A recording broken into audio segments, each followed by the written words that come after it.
बिस्मिल्लाहिर्रहमानिर्रहीम। अस्सलाम वालेकुम दोस्तों, मैं हूं मोहम्मद सुफियान शाहिद और आज हम बात करने जा रहे हैं अल्लामा इकबाल ओपन यूनिवर्सिटी के एंड टर्म असेसमेंट के हवाले से। बहुत से दोस्तों को, बहुत से स्टूडेंट्स को ये प्रॉब्लम आ रही है, उन्हें समझ नहीं आ रही कौन सा पेपर इस्तेमाल करना है और क्या मैं वहाँ जो यूनिवर्सिटी का जो है वो कुछ लोगों ने कहा हुआ है ग्रुप्स के अंदर, ये कुछ पेजेस चल रहे हैं उनको आप कॉपी करें, उनको डाउनलोड करके आप कर सकते हैं व्हाट्सएवर। इस तरह के बहुत सी कन्फ्यूजन जो है वो स्टूडेंट्स के माइंड में चल रही है। ठीक है, आज मैं उसको क्लियर करने जा रहा हूँ। देखें, यूनिवर्सिटी की वेबसाइट के ऊपर इस चीज़ को बाकायदा से क्लियर कर दिया गया है कि कोई भी पेज आप इस्तेमाल कर सकते हैं, वो A4 साइज़ में हो, या अगर आपको A4 साइज़ नहीं अवेलेबल तो आप नॉर्मल शीट का भी इस्तेमाल कर सकते हैं। ठीक है, तो आपने क्या करना है, उसे स्टेपल अच्छे तरीके से करना है कि हर क्वेश्चन के ऊपर, यानी कि हर पेज के ऊपर आपको क्वेश्चन का नंबर, यानी पेज का नंबर आपका मेंशन होना चाहिए और नीचे आपके हैंड राइटिंग में आपके सिग्नेचर होने चाहिए। ठीक है, और कम से कम एक असाइनमेंट क्वेश्चन जो है वो 3 पेज पर मुश्तमिल होना चाहिए। 3 पेजेस पे आपके 800 वर्ड्स हों।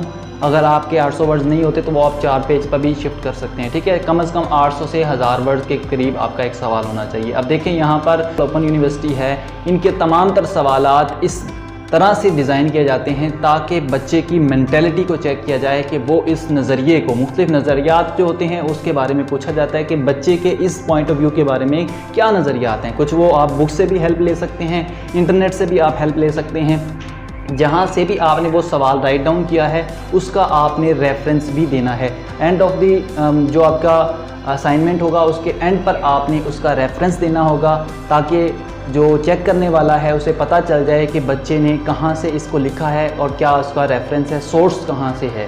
ठीक है, जहाँ तक बात की जाए अपना A4 साइज़ पेपर्स की, तो कुछ एग्जांपल जो है वो मैं आपको दिखा देता हूँ। आप इन पेपर्स का भी इस्तेमाल कर सकते हैं, ये अगर आपको अवेलेबल हैं इनके ऊपर भी आप कर सकते हैं।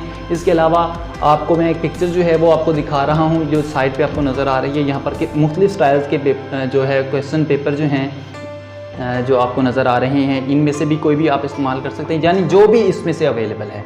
आपने ज़्यादा फोकस करना है क्वेश्चंस को अटैम्प्ट करने पे।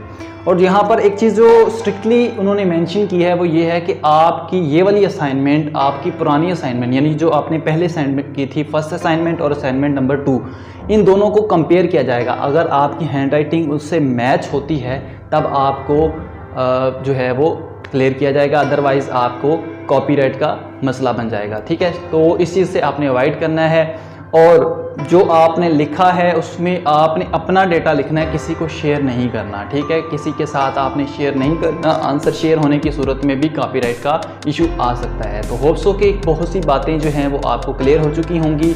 20 जुलाई तक आपने ये वाली एंड टर्म असेसमेंट जो है वो सबमिट करवानी होगी और जिसका एड्रेस जो है वो आपको जब आपने रोल नंबर स्लिप डाउनलोड की होगी वहाँ पर आपको मेंशन किया हुआ है। ठीक है, तो जिसको मैंने यहाँ पे तस्वीर में भी यहाँ पर दिखा दूँगा, तो वो भी आप देख लीजिएगा कि ये वाला जो है आपने पेस्ट करना है आपके एड्रेस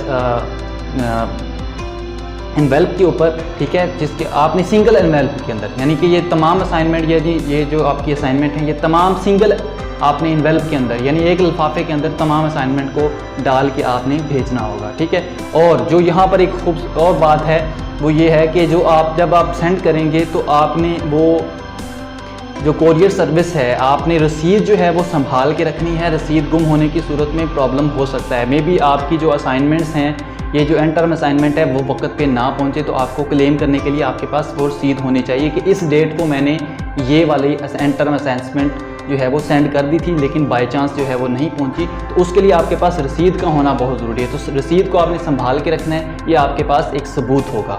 होप्स हो कि आज की वीडियो आपके लिए काफ़ी हेल्पफुल साबित हुई होगी और इसी तरह का कोई भी सवाल एंड टर्म असेसमेंट के हवाले से कोई आपको क्लियर नहीं हुआ तो उसके हवाले से आप नीचे कमेंट के सूरत में हमसे पूछ सकते हैं।